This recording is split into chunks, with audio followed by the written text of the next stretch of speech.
नमस्कार, मी आनंद पोहनेरकर आपल्या सर्वांचं महाराष्ट्रवाणी बातमीपत्रात स्वागत करतो. पाहूया आजची विशेष बातमी.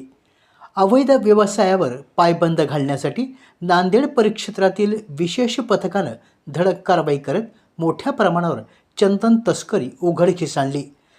लातूरहून बुरहानपूरकडे जाणाऱ्या आयशर वाहनातून चंदनाची वाहतूक होत असल्याची खात्रीशीर माहिती पथकाला मिळाल्यानंतर ही कारवाई करण्यात आली.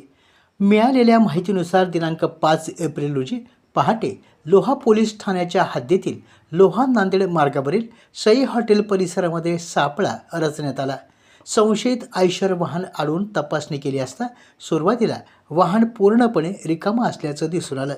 मात्र पोलिसांनी बारकाईने तपासणी केल्यानंतर चालकाच्या कॅबिनच्या मागील बाजूस सुमारे 3 फूट जागेत 6 फूट उंचीचा गुप्त कप्पा बनविण्यात आल्याचे निदर्शनास आले.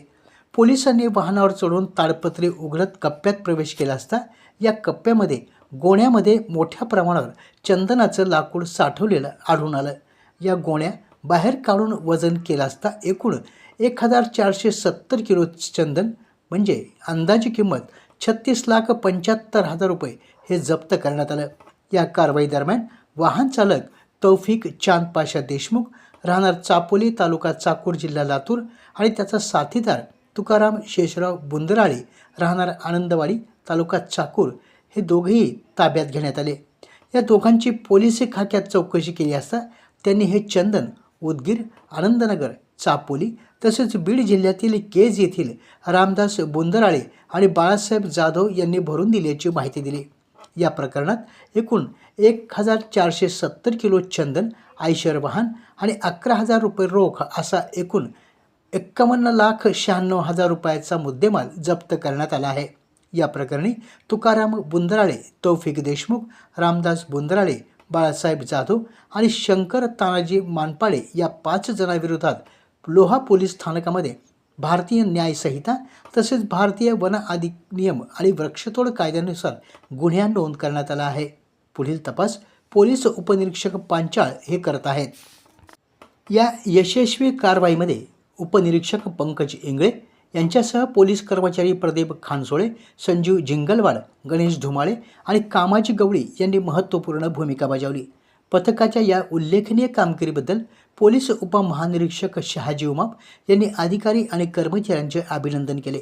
दरम्यान अवैध व्यवसायाला आळा घालण्यासाठी नांदेड परिक्षेत्र पोलिसांनी खबर हेल्पलाईन ही सुरू केली असून नागरिकांनी आपल्या परिसरातील अवैध प्रकारची माहिती फोन किंवा व्हॉट्सअपद्वारे देण्याचं आवाहन नांदेड परिक्षेत्र पोलीस यांनी केलं आहे. परभणी जिल्हा पोलीस दलाचे चालक पोलीस शिपाई पदासाठी आज रविवारी लेखी परीक्षा पार पडली. या परीक्षेला एकूण 219 उमेदवार उपस्थित होते.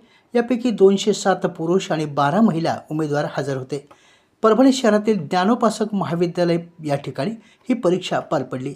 एकूण 11 पदांसाठी ही पोलीस भरती घेण्यात येत आहे. पोलीस अधीक्षक रवींद्रसिंह परदेशी, अप्पर पोलीस अधीक्षक सूरज गुंजाळ यांच्या मार्गदर्शनाखाली पोलीस उपाधीक्षक समाधान पाटील, दीपक वाघमारे, पोलीस निरीक्षक महेश लांडगे, विवेकानंद पाटील, गणेश कदम, दीपक बोरसे, रामेश्वर सोळंके, विश्वजित कासले, मुंजाजी दळवे, गजानन मोरे, रामेश्वर धोंडगे, पोलीस उपनिरीक्षक आदित्य वाकुळे तसेच अशोक कदम, सहाय्यक पोलीस निरीक्षक बालाजी रेड्डी, संतोष वावळ, गणेश कोटकर, अरुण पांचाळ आदींनी ही परीक्षा पार पाडण्यासाठी परिश्रम घेतले.